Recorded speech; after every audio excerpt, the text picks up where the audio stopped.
조선시대의 왕들이 신하들의 유배지를 정하는 데는 원칙이 있었습니다. 그 원칙이라고 하는 것은 무엇이냐?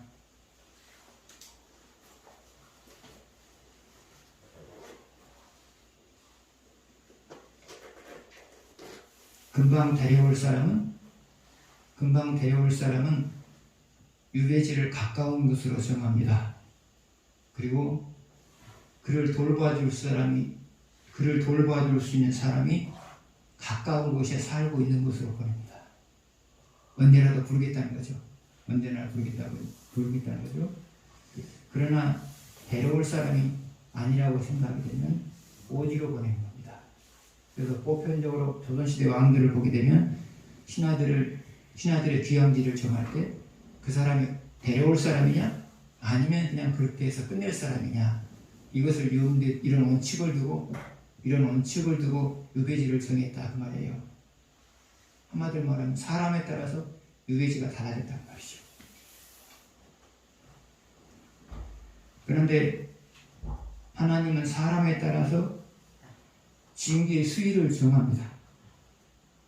다시 말하면 죄의 질에 따라서 징계의 수위를 정한다고 말해요. 또 하나님은 사람에 따라서 복의 정도를 결정합니다. 다시 말하면 의로운 삶을 산 정도가 얼마냐에 따라서 복을 정한다고 말해요.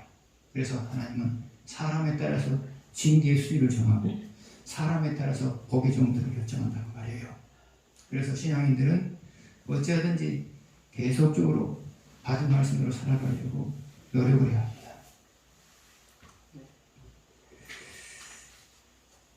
2절 3절을 보시겠습니다.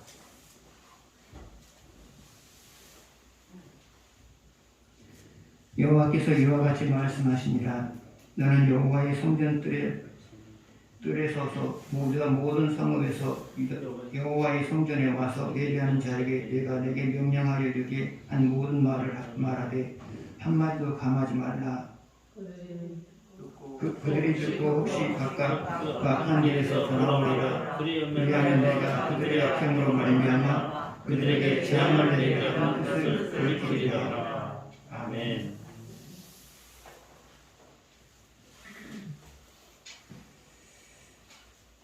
하나님이 에레미야에게 말씀하세요.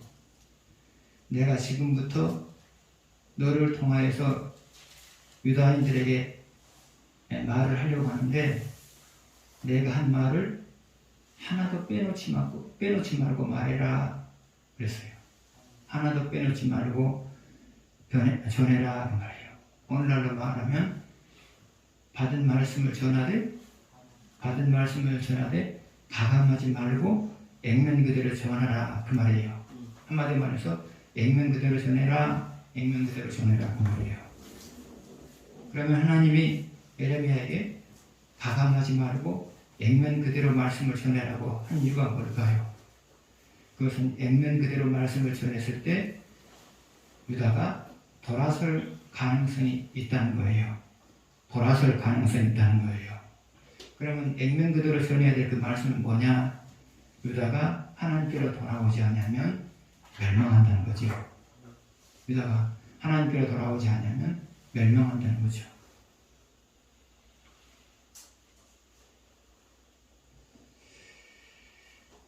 그래서 에레미야는 유다인들에게 하나님의 말씀을 액면 그대로 전했어요.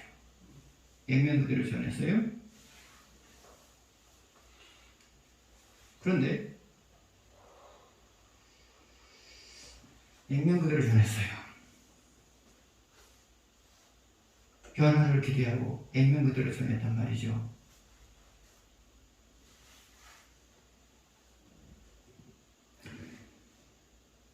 그런데 오늘날 목사도 말씀을 액면 그대로 전해야 돼요. 액면 그대로 전해야 될 이유가 뭐냐? 말씀을 액면 그대로 전했을 때만 사람들이 변화를 받기 때문에 그래요. 왜 그러느냐? 하나님은 액면 그대로 말씀을 전하는 설교회에 같이 말씀을 하세요. 그래서 목사가 하나님 주신 말씀을 액면 그대로 전하면 사람들을 변화시키는 거고요. 가감해버리면 변화시키지를 못하는 거고요. 하나님은 항상 그래요. 그래서 설교가 중요한 거예요. 그래서 설교가 중요한 거예요. 그래서 설교가 아주 그래서 중요한 거예요. 하나님이 주신 말씀을 하나님이 오늘 이 시간에 성도들에게 주시고자 하는 말씀이 무엇인가를 찾아내어서 그대로 전한다고 하는 것, 그게 중요해요. 왜요? 하나님은 자기가 하고 싶은 말을 그대로 전했을 때만 그 사람의 설교에 같이 하시는 거거든요. 그래서 목회자가 설교를 잘한다고 하는 것은 뭐냐?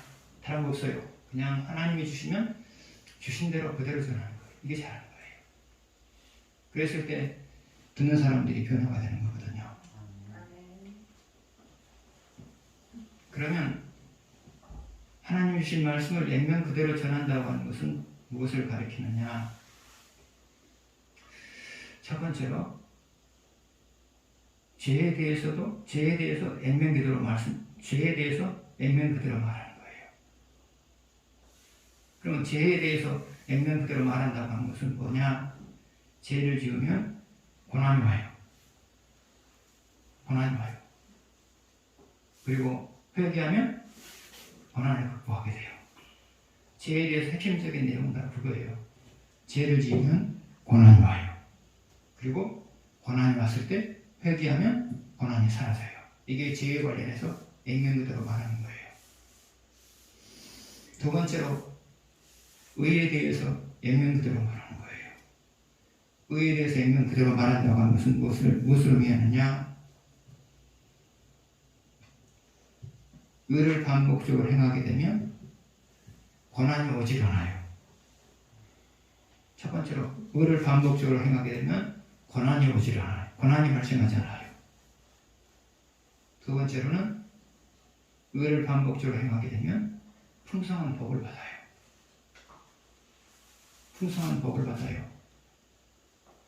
세 번째로 의를 반복적으로 행하게 되면 당면한 인생의 문제를 해결해요. 네 번째로 의를 반복적으로 행하게 되면 자기 역량 이상의 삶을 살아가게 해요. 이게 바로 의에 대해서 액면 그대로 말씀하는 거예요. 말씀을 전하는 거예요. 세 번째로 희망에 대해서 액면 그대로 말한다고 하는 것은 뭐냐? 하나님을 섬기니까 앞으로 잘 될 거다라고 말하는 것은 바람직한 모습이 아니에요. 하나님을 섬긴다고 해서 모든 일이 잘 되는 것은 아니거든요. 보편적으로 사람들이 희망에 대해서 말할 때 그렇게 말해요. 하나님을 섬기면 모든 일이 잘 된다. 그러나 그것은 바람직한 말이 아니에요. 누가 모든 것이 잘 되느냐? 하나님을 섬기되 받은 말씀대로 살아가는 사람들이 모든 것이 잘 되는 거예요. 많은 사람들이 착각을 해요. 내가 하나님을 섬기기 때문에 잘 될 거다. 그건 아니에요. 하나님을 섬기되 잘 섬겼을 때 모든 일이 잘 되는 것이지, 하나님을 섬기기 때문에 잘 된다. 그것은 옳은 말이 아니라는 말이죠.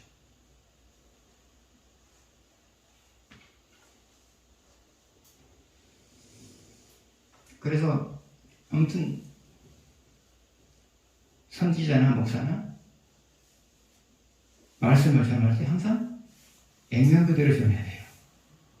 액면 그대로 전해야 성도들이 행복한 삶을 살 수 있기 때문에 그래요.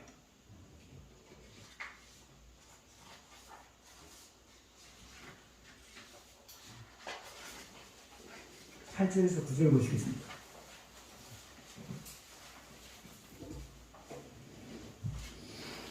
같이 읽겠습니다. 예레미야가 여호와께서 명령하신 말씀을 모든 백성이 전하기를 마치되 제사장들과 선지자들과 모든 백성이 그를 붙잡고 이르되 내가 반드시 죽어야 하리라. 어찌하여 내가 여호와의 이름을 의지하고 예언하여 이르기를 이 성전이 실로와 같이 되겠고 이 성이 황폐하여 주민이 없으리라 하느냐 하며 그 모든 백성이 여호와의 성전에서 예레미야를 향하여 모여드니라. 에레미야가 하나님 주신 말씀을 액면 그대로 전했어요. 근데 액면 그대로 전했으면 받아들였어야 되죠. 근데 이 사람들은 안 받아들였어요. 보편적으로 하나님 주신 말씀을 액면 그대로 전하면 사람들은 받아들여요. 받아들인단 말이죠. 근데 개중에 또 안 받아들이는 사람들이 있단 말이죠. 그런데 유다인들은 안 받아들였어요. 구체적으로 말하면 너네들이 돌아서지 않으면 나라가 망할 것이다. 이 말을 안 믿은 거죠. 너네들이 돌아서지 않으면 하나님이 너네들을 징계하여서 나라가 망하게 할 것이다. 이 말을 안 믿은 거죠. 그러면 유다인들이 이 말을 믿지 않았던 이유가 뭘까요? 첫 번째로 징계를 평소에 징계를 징계로 인정하지 않았기 때문이에요.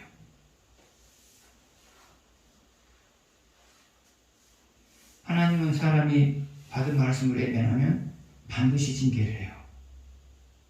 반드시 징계를 해요. 다만 제2지에 따라서 징계의 수위는 다르지만 반드시 징계를 하세요. 그래서 여러분의 나라 항상 징계를 받으면서 살아가요. 징계를 받으면서 살아가요. 그래서 유다인들이 죄를 지었을 때 받은 말씀을 외면했을 때 징계를 했단 말이죠. 근데 유다인들은 그 징계를 받으면서도 이것은 우연이지 내 죄에 대한 징계가 아니다. 그렇게 생각했단 말이죠. 그러다 보니까 회개해야 될 때 회개를 하지 않아요. 그러다 보니까 죄가 쌓여요. 죄가 쌓이다 보니까 갈수록 징계의 수위가 높아져요. 근데 징계의 수위가 갈수록 높아져도 그것을 징계로 여기지 않아요. 징계로 여기지 않아요. 그러다 보니까 이제 나라가 망하게 될 것이다 라는 징계의 말이 나오기까지 이르게 된 거예요. 그런데 하나님이 징계함으로 인해서 나라가 망하게 될 것이다 이 말에도 안 믿어요. 왜 그렇다고요? 오래전부터 징계를 인정하지 않았어요. 징계를 인정하지 않았단 말이죠. 그런데 이런 심각한 상황이 이르게 돼도 그러다 보니까 이런 심각한 상황이 이르게 돼도 자기들이 지금 배척함에 놓여 있다는 것을 인식을 못하고 있는 거예요. 그래서 처음부터 징계를 인정했더라면 이 말을 들었을 때 우리가 하나님의 징계가 있으므로 여러 가지 상황들을 볼 때 우리가 징계를 받기에 적당한 상황이다, 적합한 상황이다. 그러므로 돌아서야 되겠다 그런 마음을 가졌을 거예요. 그러나 징계를 인정하지 않았어요. 그러다 보니까 이 상황이 놓여 있어도 하나님 징계가 임한다는 말이 믿어지지 않은 거예요.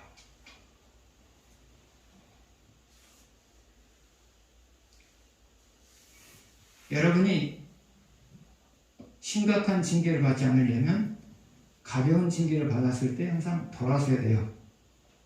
그러면 여러분에게 있어서 가벼운 징계라고 하는 것은 뭐냐?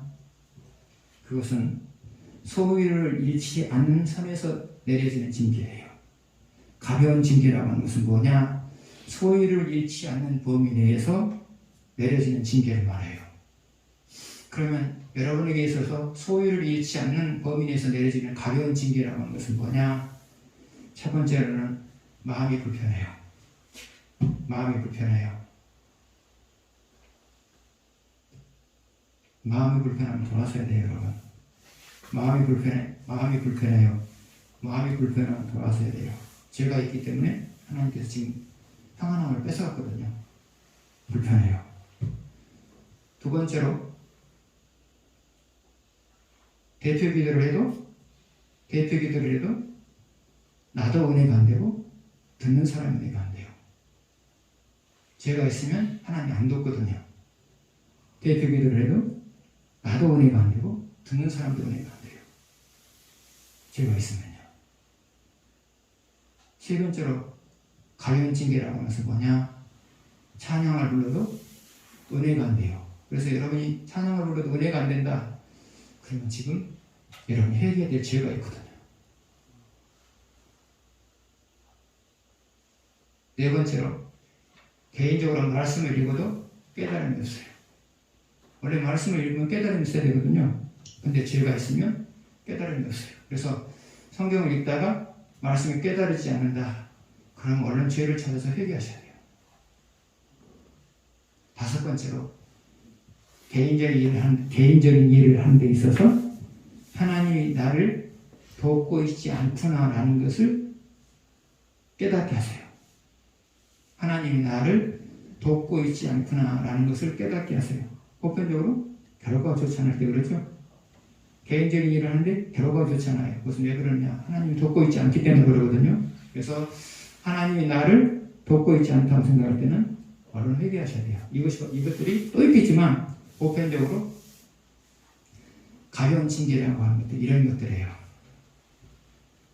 가벼운 징계에 대해서 회개할 줄 아는 사람, 가벼운 징계에 대해서 하나님의 징계라고 여기고 회개할 줄 아는 사람들은 항상 신앙이 살아있는 사람이에요. 항상 신앙이 살아있을 수 있는 사람이에요. 그리고 무거운 징계를 안 받아요. 이런 사람들은요. 그래서 여러분, 신앙생활 잘하고 있다는 것이 뭐냐? 가벼운 징계가 임하였을 때, 무슨 죄로 인하여서 하나님께서 징계하셨구나. 이것을 금방금방 찾아내는 사람, 이 사람이 신앙생활 잘하는 것이고요. 마음이 평안을 이루는데 무슨 죄 때문에 내가 평안을 이루는지 찾아낼 수 없다면 신앙생활을 잘못하고 있는 사람이에요. 그래서 여러분, 신앙생활을 잘한다고 하는 것은 뭐냐? 가벼운 징계가 임했을 때 그 가벼운 징계의 원인이 무엇인가를 찾아내고 금방금방 회개할 줄 아는 사람, 이 사람이 신앙생활을 잘하는 사람이에요. 이 사람이 신앙생활을 잘하는 사람이고요. 이게 안 된 사람은 많이 회개하고 이것을 회복하도록 노력하셔야 돼요. 많이 회개하고. 이런 사람들은 신앙이 살 뿐만 아니라 어떤 경우에도 무거운 징계를 받지 않게 돼요. 유다인들이 이런 가벼운 징계를 받았을 때, 이 징계가 하나님으로부터 왔다는 사실을 알고 자기 삶을 돌아왔더라면 이런 지경에 이르지 않았어요. 이런 지경에 이르지 않았단 말이죠. 그래서 여러분, 가벼운 징계가 임했을 때 급한 돌아서세요. 가벼운 징계란 말 한마디 잘못했을 때 오는 거거든요. 말 한마디 사람들에게 잘못했을 때 오는 거거든요. 생각 한번 잘못해도 가벼운 징계는 오는 거거든요. 그래서 여러분, 가벼운 징계에 항상 주목하십시오. 그러면 신앙이 살고요. 여기에 주목하지 않으면 신앙이 죽어가고 나중에 심각한 징계를 받게 되는 거예요. 두 번째로 유다인들이 에레미야의 살아있는 말씀을 받아들이지 않는 이유가 뭐냐? 그것은 착각하고 있었기 때문이에요. 그 착각이라고 하는 것은 뭐냐? 사랑이 많으신 하나님이 나라를 망하기까지는 않는다. 이 착각을 하고 있었던 거예요. 사랑이 많으신 하나님이 나라를 망하기까지는 하지 않는다. 이런 착각 속에 있었던 거예요.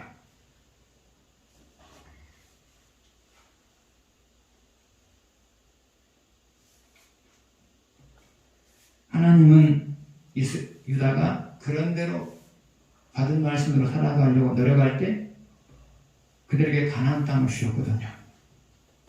그런데 유다가 받은 말씀과 상관없이 산 세월이 오래되었을 때는 주었던 그 가나안 땅을 해소하여서 바벨론에게 주려고 지금 그런 상황이거든요.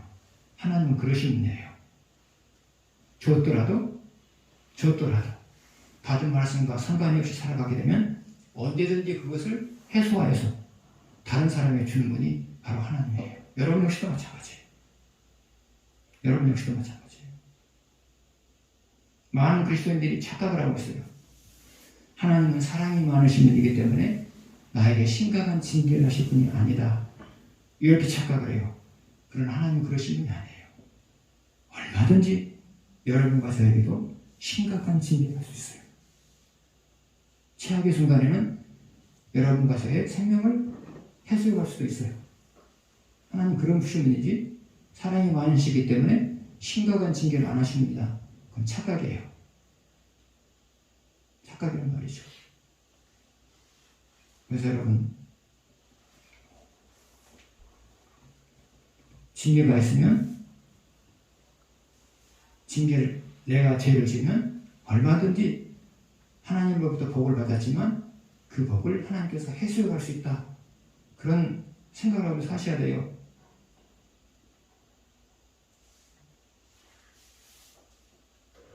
주시는 순간에는, 주실 때는 여러분이 감격하지만 하나님이 해소해 갈 때는 통곡하는 거예요, 여러분. 그래서 그런 착각하지 마세요. 하나님은 사랑이 많으신 분이기 때문에 나에게 심각한 징계를 하지 않는다. 그렇게 생각하지 마세요. 아니에요. 하나님은 복으로 주었던 것을 언제든지 회수해서 다른 사람에게 흘려보내볼 수 있다는 그 사실을 항상 여러분 잊지 마셔야 돼요. 세 번째로, 유다 사람들이 살아있는 말씀을 받아들이지 않는 이유가 뭐였느냐? 그것은 신앙이 죽었기 때문에 그래요. 신앙이 살아있는 사람은 누가 말씀을 전하든지 간에 저 말씀이 하나님 말씀이다 아니다 이 구별이 돼요. 신앙이 살아있는 사람은 누가 말씀을 전하든지 간에 저 말씀은 하나님이 내게 주신 말씀이다 아니다 이게 구별이 된단 말이죠. 어떻게 해요? 시원해요. 시원하단 말이죠. 듣는 순간에 시원하단 말이죠.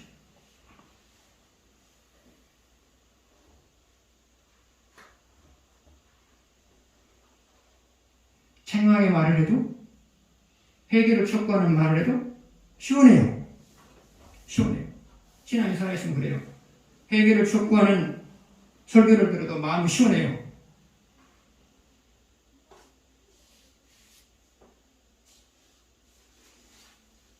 실천해야 될 말씀을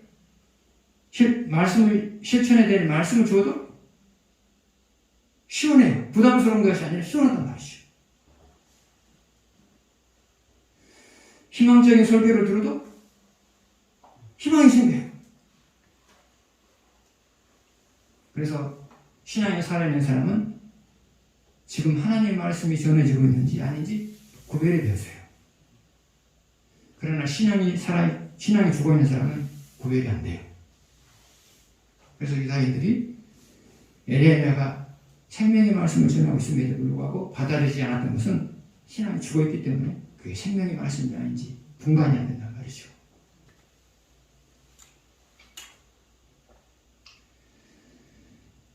그래서 여러분, 가장 귀한 것은 항상 신앙이 살아있어야 되고요. 그리고 언제든지 내가 받은 말씀을 예면하면서 살아가면 받았던 것들을 회수당할 수 있다는 사실을 늘 염두에 두셔야 되고요.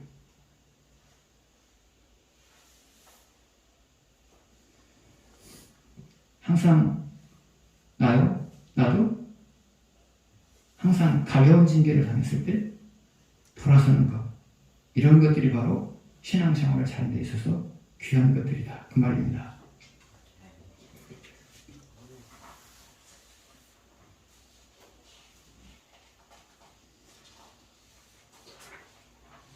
(12절에서) (15절) 보시겠습니다.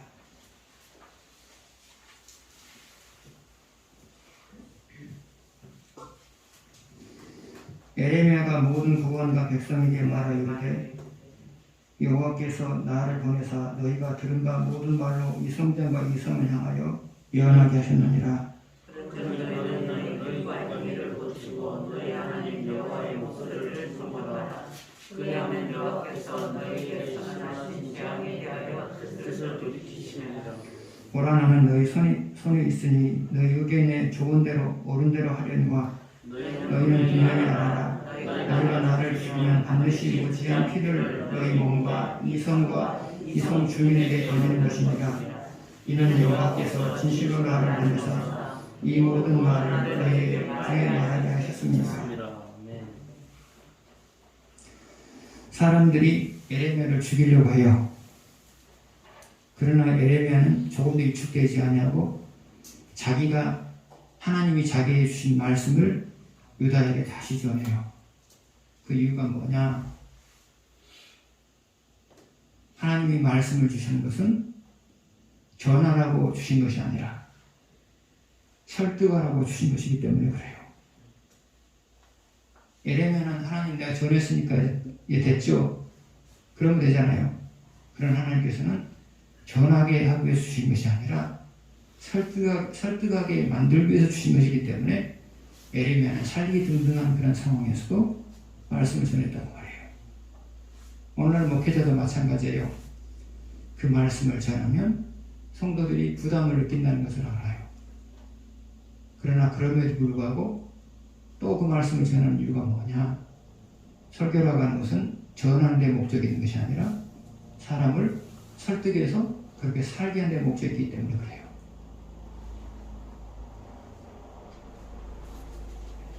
두 번째로 예레미야가 살기 등등한 상황에서도 다시 한번 하나님 주신 말씀을 전하는 이유가 뭐냐? 그것은 유다가 멸망하지 않기를 바라서예요. 유다가 멸망하지 않기 위해서 않기를 바라기 때문에요. 지금 유다가 돌아서지 않으면 멸망하거든요. 그래서 예레미야는 유다가 멸망하는 것을 지켜볼 수 없기 때문에 살기 등등한 상황에서 또 한 번 말씀을 돌아서라고 말하고 있는 거예요. 오늘날 목회자도 마찬가지예요. 부담스러워요. 목회자 자신도 설교를 할 때 부담스러울 때가 있어요. 이 말을 해야 되나 말아야 되나 부담스러울 때 있어요. 그러나 부담스러움에도 불구하고 설교해야 되는 이유가 뭐냐? 그것만이 성도들이 인생의 문제를 해결할 수 있는 길이요.